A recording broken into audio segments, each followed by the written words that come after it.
I've generated over $25 million online and built over 2,200 marketing systems for my clients. These are 16 proven ways to generate more clients from your current sales funnels. Be sure to stay until number 16, as it's going to change the way you think of sales funnels forever. I'm going to break this down into 3 different categories. The first is going to be strategies that are going to help you turn more clicks into leads. So these are people that may not know who you are, or maybe they know a little bit about you, but they haven't given you their contact information. The second section I'm going to break down is going to be leads to call. So these are people that have already opted in, they've already given you your name, email, phone number, and they have yet to book a sales call to speak with your sales team. And the final category is going to be call to sale. So after they actually book the sales call to speak with you, how do you turn them into high paying clients? So the first one's going to be relevant lead magnets. And we're going to put this underneath the click to lead column. What I mean by this is that the majority of people's sales funnels typically look like this. They have one opt-in page, and they have one, let's say, video sales letter page, and they have some kind of booking page.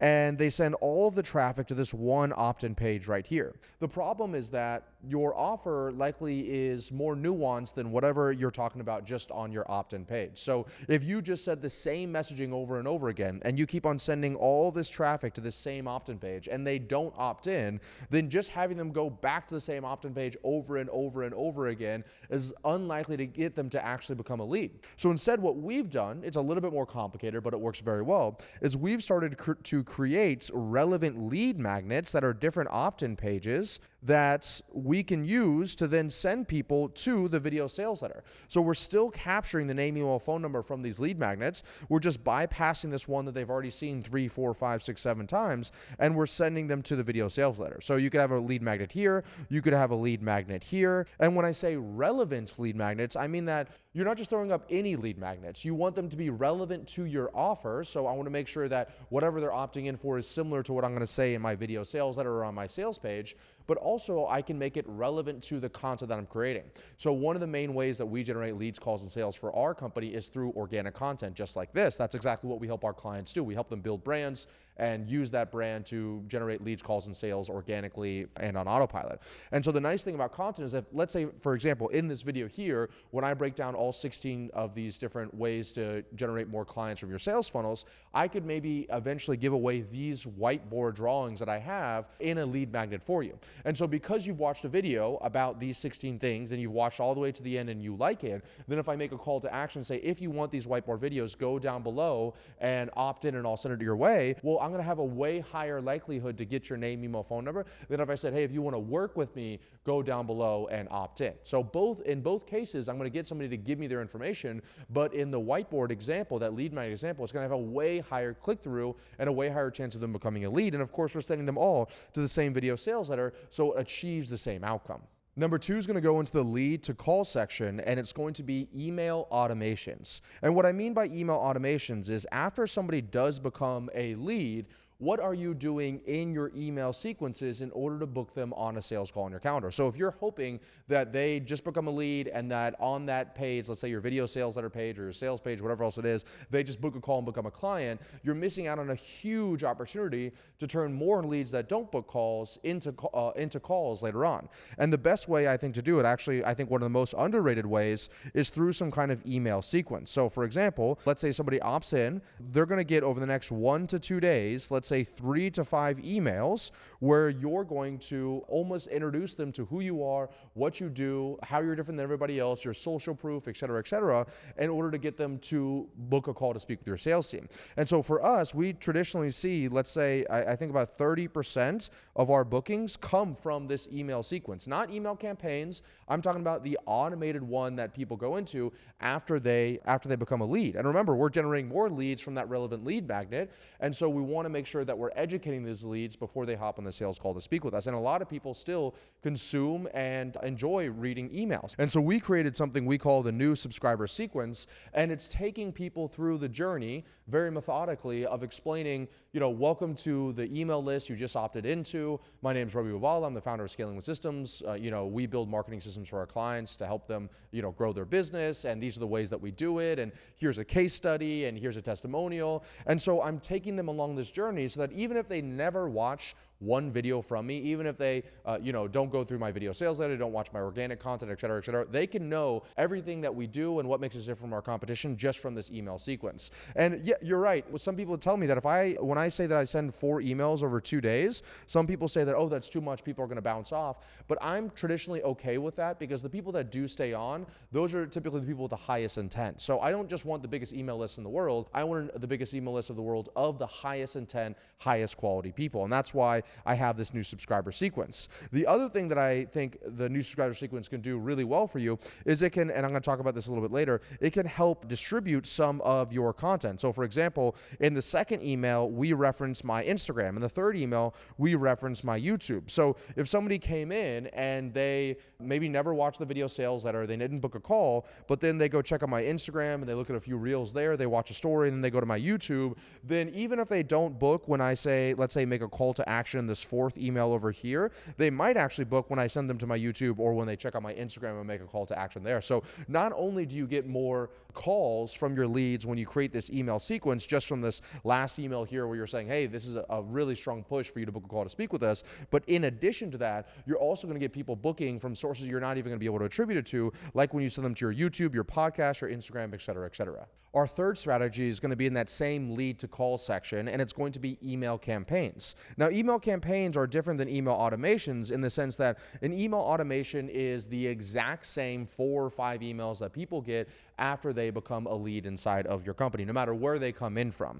An email campaign is different, where it's going to be a blast that you're essentially doing to your entire list or to specific segments of your list that's a little bit more relevant. It might be a little bit more trendy. It's going to be after they leave that new subscriber sequence and they've just been on your email list for 14 days, for 30 days, for 45 days, and you're sending them updates. So great examples of these emails could be whenever you're publishing new content. It could be examples of like value. So what we'll do sometimes is we'll just take maybe an Instagram reel that goes viral, we'll transcribe it, and we'll put it in an Instagram or an email campaign. It also is going to be hard calls to action. So it's going to be, hey, we're looking for 5 more people to work this week. You should book a call to speak with us. It's also going to be social proof. So this is going to be ways that we say, here's an example of another client winning with us, another client hitting $100,000 a month, building their personal brand, being more profitable than other, et cetera, et cetera. Another example could be collaborations.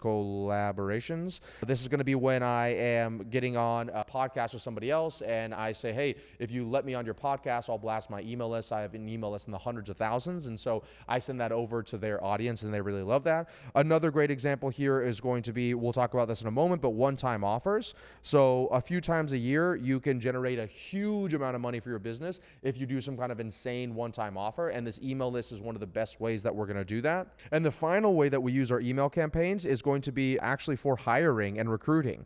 So a huge benefit about building content and a personal brand online is that all of the best employees that I've ever hired have always come from people that have followed me for 6 months, a year, 2 years, 3 years, 5 years. And that's also where you get your best clients. But the reason it's important for hiring is because, one of the most difficult things to do when you're trying to scale is finding really quality talent that buy into the vision, that share the same values, et cetera, et cetera. And so if you are building this email list and building this group of people that know, like, and trust you, and you're nurturing them every single day, they may never be a client of yours, but what if they become a salesperson or a client success manager or a director of operations or someone that helps you out with content? All of these things can come from your email list when you use it correctly. So this is another great example of turning more leads in your company into calls. Number 4 is going to be one-time offers. I'm going to put that in the lead to call section, even though it also could be really important for the call to sales section.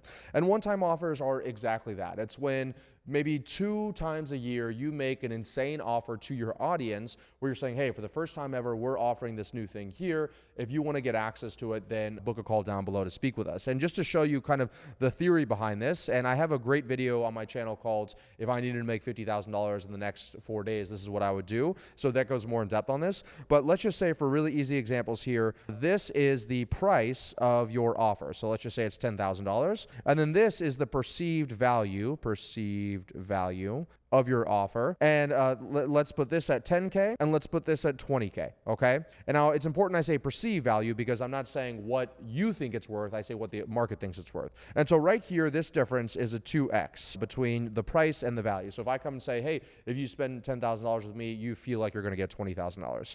When you make one-time offers, the secret of one-time offers is to create it so that the perceived value becomes, in essence, a 10x. So we're going to say that this here is a perceived value of $100,000, and this is the one-time offer. So when we do this, we're going essentially to this list of people that already kind of know, like, and trust us, already know who we are, and maybe have even heard our current pricing structure. And we're saying, hey, you know how I pitched something for you for $10,000 and you felt like you're getting $20,000? Well, for the first 5 or 10 people, we're going to do it so that you can actually get something worth $100,000. But it's only going to be for the first 5 people and only until the end of day Friday. And by doing this, you can essentially squeeze out of that email list all of those fence sitters, all those people that were on the 1 yard line, but they didn't pull the trigger because they were scared, they were nervous, they didn't know if they had the funds, they didn't know if it would work out, et cetera, et cetera. And of course, those same people that didn't know if they could do it will be happy to do it once you can prove to them that they're actually getting a 10x instead of a 2x on their investment. Hey guys, really quickly, I make these YouTube videos not just to give value to you guys, but selfishly because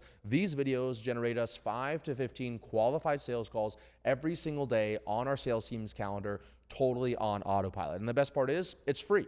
And those are the best quality deals that we've ever had come from our YouTube or from our organic content. We've recently rolled out an offer where we can help you build your personal brand so you can do the exact same thing that I'm doing and beat out your competitors, increase your price point, and hire great talent. If you want to learn more about it, go down below and click the link in the description. For number 5, we're going to jump back over into the click to lead column, and it's going to be call outs. So what are callouts? Callouts is when you are specifically saying in your ad copy, in your description of your YouTube videos, in your opt-in page, in your headlines, you're saying, I want this type of person.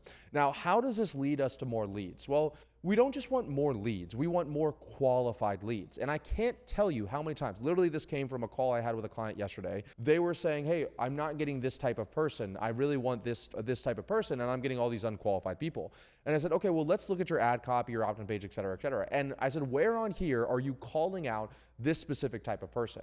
And we identified that it was literally nowhere. Nowhere was he calling out that specific type of person. And I always tell the story of a client I had about a year ago. He was servicing home improvement companies. He was running all these ads in this video sales letter, and he's like, yeah, we have about a 1.5 to 2x return on investment. And I said, okay, who's your dream client? And he said, well, our dream clients are really home improvement companies that are doing over $300,000 a year that have a sales team of 6+ people or more. I actually broke down this whole his whole sales funnel in another video. And I was like, well, why don't we say that in the ad and in the headline? And he said, Ravi, they're never going to click on that, right? No one's going to see, oh, home improvement companies that are doing over $300,000 that have sales teams of 6 or more, you know, blah, blah, blah. No one's going to click on that. That's too long. That's too specific. We need to keep it generic so we can get all these leads inside of here. And I said, just trust me. Let's just test it out. Within the first 14 days of testing it out, he went from a 1.5x ROAS to over a 10x ROAS. Because what happens is especially when you're going for more qualified people, when you call out those more qualified people, they are way more likely to become leads, calls, and sales.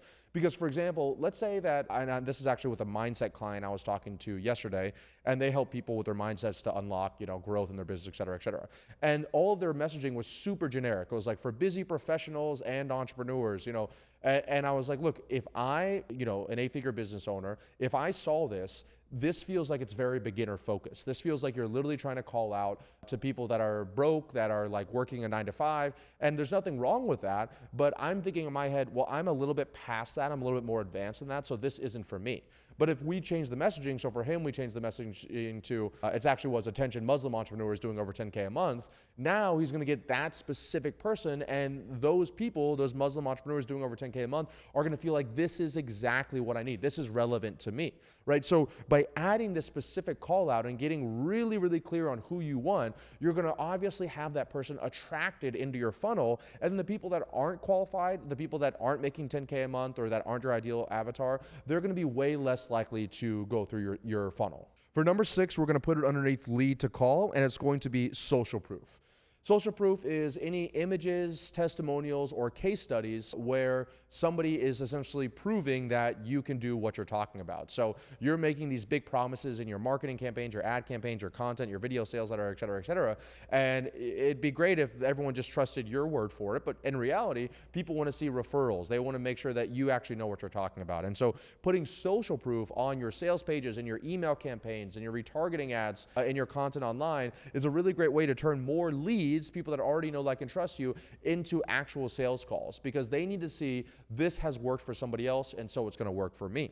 And a few specific elements of social proof is, first, the more relevant you can make that social proof to the person you want to attract, the better off you're going to be. So a great example of this would be, like, let's say that I only wanted to service women, but all of my case studies and testimonials were all men. Well, it's not really going to attract a lot of women as a client if they see, oh, it looks like only men are having the success. The same reverse of that. If you're only trying to attract women and you have men all on your case studies and testimonials, don't be surprised if you're only attracting men on your sales calls. And it can even go as specific as race or religion, gender, any of that stuff.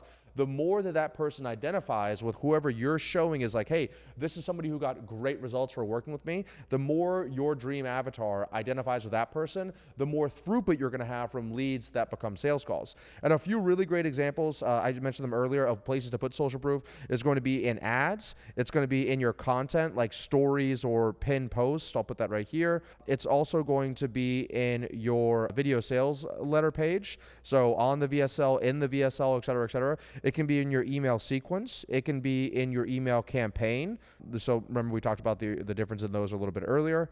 And it can even be in on your sales call, in your sales pitch as well. So these are all areas where we're essentially proving to the prospect that we are who we say we are, and we can deliver the results that we're promising. Number 7 is going to fall underneath the click to lead column, and it's going to be simplification. This one may seem easy, but it's pretty funny how little people actually do this to their funnel. So when I go through and I analyze my clients' funnels or other people's funnels, it's traditionally a mess. There's like multiple call outs, there's multiple headlines, there's a pre-headline, the text is difficult to read, there's not a lot of white space, they got images and they got video testimonials, they got case studies, all just on the opt-in page, right? And then as you go through the rest of the funnel, there's all these hoops they have to jump through, there's this tiny little text, and so there's so much stuff on the page that people just hop off. People want things to be easy. They want to read words that are easy to read, right? So even if I use words like, I don't know, automatopoeia, right? Those are more difficult words. And so you want to find simple words like third grade reading level words to put in your sales funnels. You also want a lot of white space in your sales funnels. You also want things that say step 1, step 2, step 3. That way people know, oh, this is what I do first, this is what I do second. It is impossible to make your funnel too easy to understand. Most people do the opposite of it. They make it more difficult. They make people jump through more hoops. Even what they say, like when someone clicks on a button and it opens up a pop-up, if you say on the thing before, learn how we can install this system in your business, and then on the opt-in pop-up it says show me the training, I know that's just a subtle difference, but it is a difference. It's like, wait, I thought I was going to learn how you can install this in my business, but now you're saying show me the training. Are those two of the same thing? So having this simplification, having this consistency, this cohesive messaging from the top to the bottom, all saying exactly the same thing.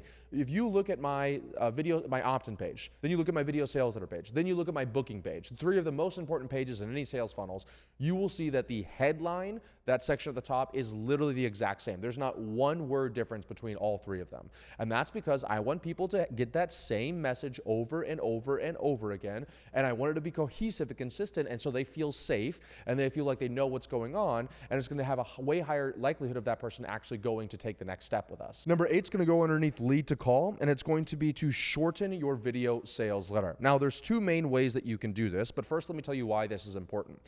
I think it was Alex Ramosi that said this first, but it's not the amount of value, it is the value per second. So if I could make a 30-minute video 10 minutes and still give the same amount of value in education, I owe it to the viewer in order to do that, because people are very specific with how they want to spend their time. They're very stringent with it. So they don't want to just give you 30 minutes of their time, especially if they just heard who you are, and if they feel like you're kind of dragging something on just to get more of their attention, they're going to hop off immediately. So you owe it to the end person, and the more that you can make your funnels better for the end user, the more throughput you're going to have to make the videos as short as as possible. And you're talking to a guy who 3-4 years ago, every video sales letter I had was an hour, 10 minutes, an hour, 20 minutes long. And I used to say, there's no way to lower these down to, at one point I had a video sales letter that was 1 minute and 14 seconds long. And now I have one, I think that's like 12 or 13 minutes long. And so I've kind of played on all ends of the spectrum.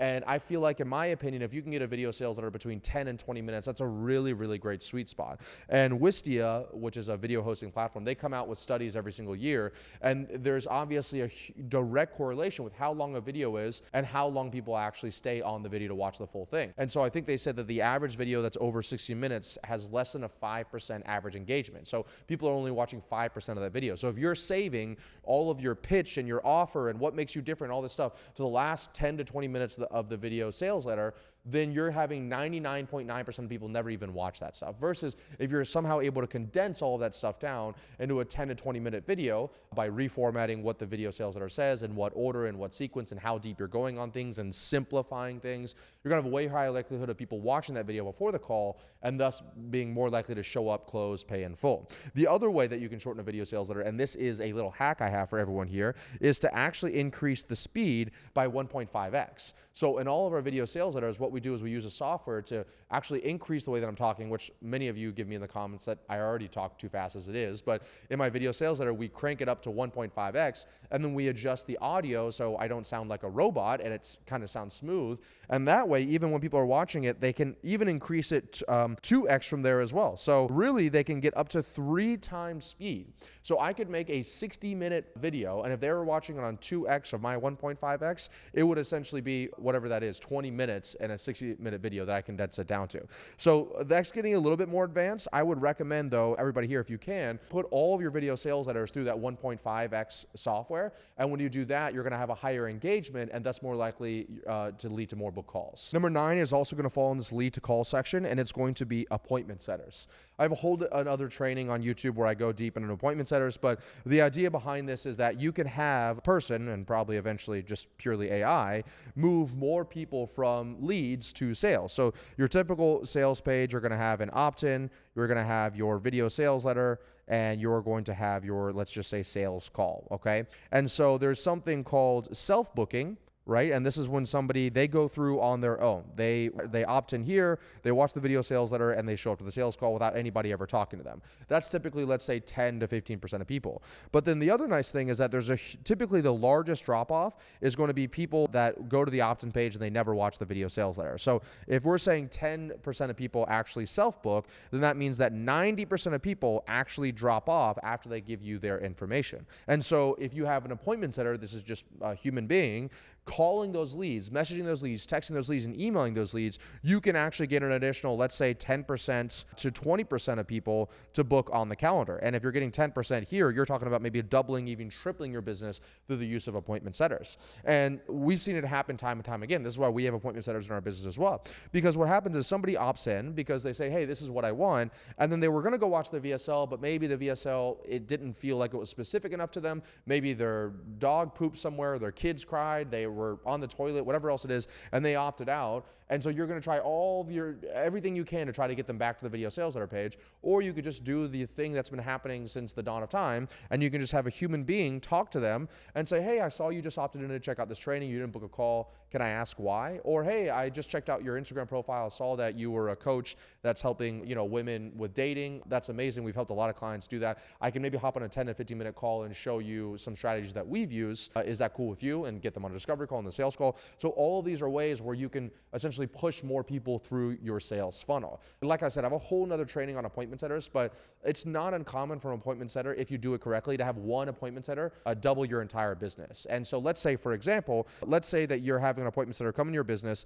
and let's say you end up paying them, just for easy numbers, 5% of the total cash that they're collecting for your business. Well, you could end up paying an appointment setter, let's say $5,000 or $10,000, which seems like a lot of money, but then they could end up making you literally $100,000 plus from the deals that they're bringing in that was left on the table. So people are never afraid to spend money on ads, or most people are not afraid to spend money on ads, or they'll invest into like content or software. But a lot of people kind of sleep on the idea that, wow, if I pay this person $5,000, they could make me $100,000 that I wasn't going to have inside my business. And so that's a easy way to generate more calls from the leads in your sales funnels. Number 10, I'm going to put underneath click to lead, and it's going to be webinars. This is something that we've only recently started testing the beginning of this year, but we've had fantastic results with it. And it's kind of similar to that relevant lead magnet thing where at this point, my middle of funnel audience, the people that have been following me for a while, they already have heard my offer like 20, 30 times. They already know what I do. Most of them already do.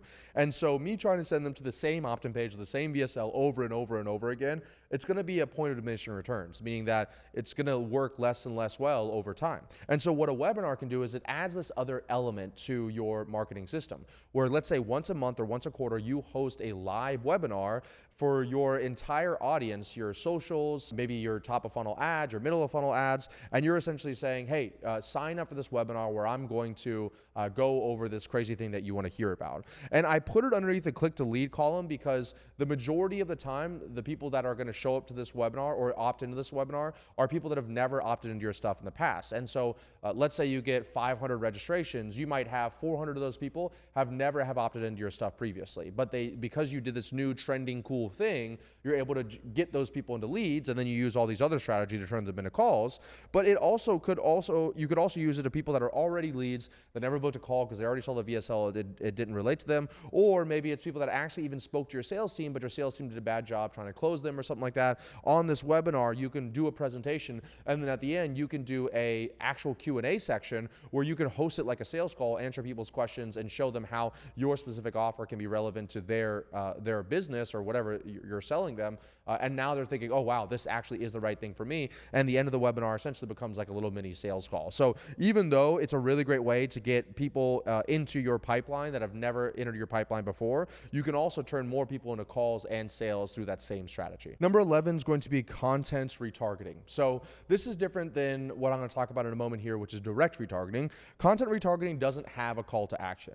Content retargeting goes back to something that I've talked about before called the 7-11-4 rule, which is on average, it takes 7 hours of content across 11 touch points in 4 different locations to turn a stranger into a buyer. And so instead of just hoping that somebody opens enough emails or watches enough YouTube videos or consumes enough Instagram reels, you can essentially guide your prospects through a journey where you're serving them one video at a time, and it's following a sequential order, turning them from like, oh, I know who Ravi is, to, oh, I can't wait to book a call and work with this team. And so these are strategies, content retargeting strategy. You can do it for literally $5 to $20 a day in ad spend. And to some of you, that might seem a lot of money, but if you're like me, who comes from the top of funnel cold ad world where I've spent up to $600,000 a month on paid ads before, $5 to $20 a day to get really qualified people to book in your calendar is absolutely nothing. It's so worth it. And the other reason it's really worth it is because not only does it send more people to book a call to speak with you from your warm audience,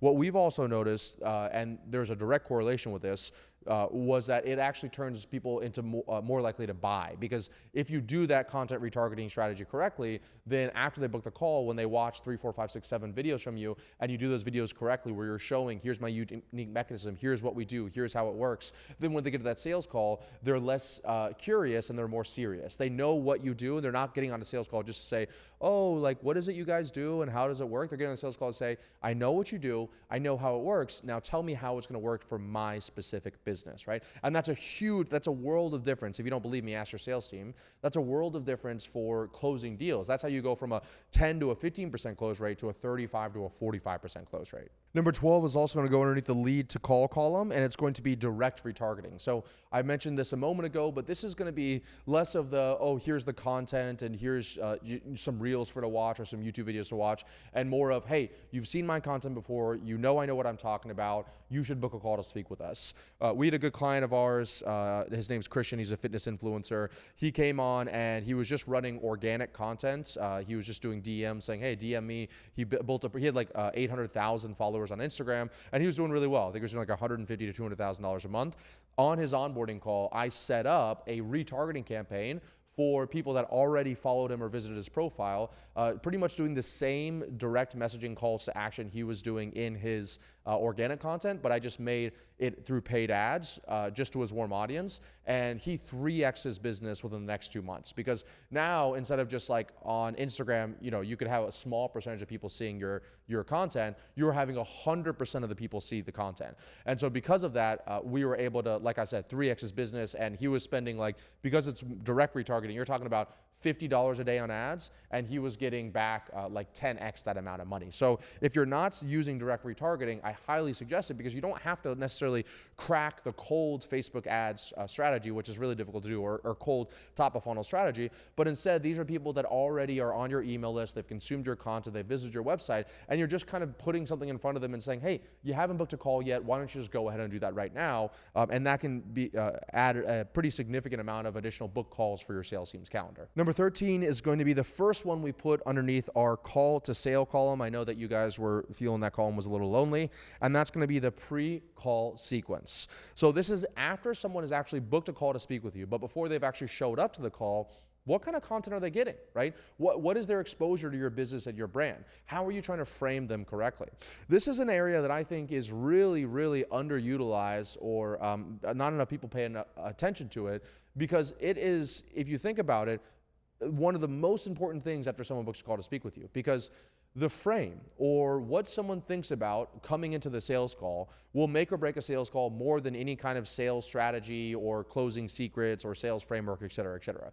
Because if they're coming in there and they're thinking, this person is the authority, they know what they're talking about, they're the solution to my problems, and I know what they do, even the worst closer in the world, even somebody who could not shut a door or close a door, will be able to close this person, because it's a layup. They already know all this stuff. They're essentially just getting on the call just to answer a few quick questions. And so the majority of that kind of framing, that pre-call nurturing process, should come in your pre-call sequence. And this is going to be a combination of both emails and text messages, and even, if you wanted to, personal Loom videos that you can send out where you're having a conversation with a prospect before the sales call. I can't tell you how many times we are able to explode a client's business just by adding this in there, because not only do we increase the show up rate, so they go from 50% to 80%, but also we increase the close rate, because a lot of times what happens, especially sales teams in the high ticket space, is a call book's on the sales team's calendar and they just wait for the call to show up. And this has happened to our sales team as well, and it bothers me like I can't even explain to you.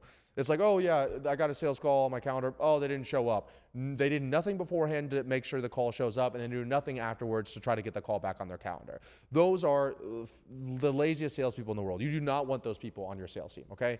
Instead, you need to get people that are starting a conversation with a prospect before the sales call happens. And if they're smart, they're excited to do that, because the more calls that they can get to show up, the more deals they're going to make. The more conversation they can have with the prospect before the sales call, the more likely they're going to close the deal when they actually show up to the sales call. So you want a very specific pre-call sequence where you are getting the prospect to confirm that they're going to show up to the call. You're getting them to maybe talk a little bit more about what some of their problems are, where they found you from, so you can start a dialogue. And another really important thing that I talk about with my clients is something that we call the transfer of trust video. And this is really important if you're like me and you have a personal brand, you're building a personal brand. The vast majority of the sales calls, I actually don't take them myself. I have a sales team for that who I've trained personally, but everyone that's watching these videos right now, you guys trust me. You don't trust my salesperson. And so I trust my salesperson, which is why you're willing to get on a call with them in the first place, but it's only a minimal amount of trust that you have for them. But if I'm able to, it's called edify, if I'm able to edify my salesperson, you're going to be way more likely to show up to the call, take their word for it, and buy. And so we like to edify them through something I call the transfer of trust video, where it's essentially a video where I'm interviewing my salesperson and I'm edifying them. I'm saying, oh, you're going to love Bob. Bob is amazing. Bob is the best person in the world. Bob's even helped us with some of our marketing and sales things. You're going to learn a lot of things from Bob. He's worked for us for 5+ years. He's helped over 1,000 clients, blah, blah, blah. Bob, why don't you say some stuff about you? And so by doing this, I'm essentially putting Bob up on a pedestal, my salesperson, Bob, and that way when the person gets on the call, Bob, they might even be more excited to speak with Bob than they ever were to speak with me in the first place, because no one's really edifying me other than me, but I've just spent this whole time edifying Bob. And just as a little hack here, A lot of times my clients will ask me, Ravi, how do I get myself out of fulfillment? How do I get it so my client success managers can take over some of this work for me so I'm not doing everything for my clients? It's the same strategy. You edify your client success team. You say, hey, I'm not even going to have the time to take care of you. My client success team is going to be better likely to serve you. They help us a lot with these things, blah, blah, blah. And now they don't even want to talk to you. They just want to talk to the client success team. Number 14 is also going to fall in this call to sale column, and it's going to be red zone requests. This is something that I created. I've never heard of anybody else talking about, but it also goes back to, if you have a personal brand or you're building a personal brand, you're the face of the company. It's a really great way to squeeze some extra clients from your sales pipeline. So if you don't know, you don't watch any football, the red zone, I think it's the last 20 yards, right? I don't actually watch a lot of football myself, but it's like the last 20 yards before someone makes a touchdown. So if they're on the 15-yard line, the announcers would say they're in the red zone. They're really close to making a touchdown. And so if you think about it, a lot of the sales that you have or potential sales that you have, they're likely in the red zone. They're really close, but they haven't pulled the trigger yet for whatever reason. Uncertainty, bad timing, financial situation, et cetera, et cetera.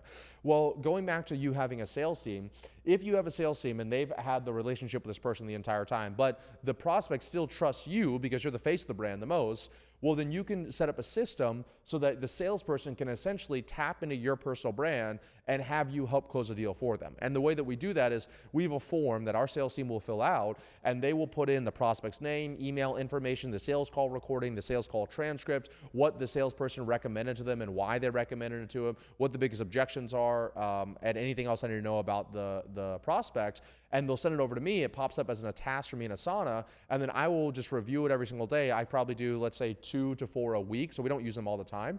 But then I can shoot a personal Loom video to that prospect saying, hey, James, thanks so much for booking a call. I saw you were speaking to Bob here a moment ago. Bob said this, this, this. I just want to say, couldn't agree more with Bob. And I know that Bob said that you were afraid of these things here. This is why you don't need to worry about this stuff. And we're super excited to work together. Just message Bob back whenever you're ready. So it's just almost like, I'm almost like letting them know I agree with what Bob was telling you, and he's not lying to you even though he's a salesperson, and we're going to take care of you, and you don't have to worry about a thing, right? So I'm leveraging my trust that I've built with this person through my personal brand in order to close a deal, and those are called red zone requests. Number 15 is going to go underneath the lead to column section, and it's going to be SMS blasts. It's funny that I see a lot of people not using this because they're afraid that they're going to piss people off, but I've been using it for 2 to 3 years with absolutely no problem, and we get an insane amount of deal flow every single month from it. And so the secret to doing it so you don't piss people off is you don't want to do it every single day. I think we do ours once every 2 weeks. And you can also create segments so you're only texting certain people and you're not bothering people that have never responded back to you. But an SMS blast is exactly that. It's like an email campaign, but through SMS. And so you have way less characters. You can't send as long of an email, but you can get essentially the rough gist of what you're offering out there. And an SMS blast is a really great way for you to send out one-time offers to your audience. And it's also a great way to engage prospects with your appointment setters. So let me give you a great example. We'll send out an SMS blast to our entire list, and we might say, hey, we have this new training on this thing here that you guys want. Respond back to this message with the word calls, and we'll send it your way. And so we'll get, let's say, 2,000 responses back that people saying calls, and then my appointment setter team goes in there and starts a conversation with those people and sets them on a sales call to speak with our sales team, those that are qualified and that are interested in it. So we're essentially kind of reigniting this conversation with all these leads that we have, and we're using this mass way to do it, this SMS blast, to get all of them to say, oh yeah, I'm definitely interested in that. And then we're using a little bit more of a strategic way to do it with appointment setters to get them from saying, yes, I'm interested, to an actual sales call on our calendar. And number 16, the most important strategy for getting more out of your sales funnels, getting more leads, calls, and sales is going to be to build a brand. And I'm actually not going to put this in any one column because it will turn more clicks into leads, it'll turn more leads into calls, and it'll turn more calls into sales. It is the highest leverage thing that you could ever do for your business, and it's not even that hard to do if you know what you're doing in the first place. But people that have strong brands, trust me, I have worked with them, and I think that we have a decently strong brand ourselves. You could be terrible at everything else. I can't tell you how many clients come to us with this huge audience and this huge brand, and they have the worst looking landing pages in the world. They have a terrible overpriced offer. They don't even maybe have great client results, but yet they are printing money. I'm talking hundreds of thousands, if not millions of dollars a month in their bank account in profit, only because they've invested in building a brand. If all things being equal, you're always gonna have more competition every single day. More and more people are gonna come in and copy what you're doing and try to steal and try to offer the exact same thing, maybe even at a lower lower price point. But the only thing they can't steal is your brand. And so if you start investing in this and you start creating your own personal brand, you don't need the craziest, most insane, unique mechanism in this, Ravi's 3-step 17 process that I guarantee you, or I'll give you $5,000 if it doesn't work. You don't need any of that because they trust you. They'll buy from you 10 times out of 10. So more people that, if you have a brand, if you start running ads, you're gonna have more people click and become leads because they've built trust with you from your organic content. If you've built a brand and you send more and more content to your leads, they're eventually gonna book a call to speak with you because they've continued to build trust and know that you know what you're talking about and you can deliver on what you're saying. And then obviously, if you've built a brand, when people actually speak with your sales team, they're gonna believe that whatever the sales team is saying, they're actually gonna follow through with because they know that you're a person of your word. Because that's what a brand is. It's just associations with whatever people see when they see your name or they see your face. If you want our help in building a brand similar to ours, where we generate 5 to 15 qualified sales calls every single day on our calendar, completely organically, completely on autopilot, then you can go down below and book a call with our team. We're going to help you do exactly that.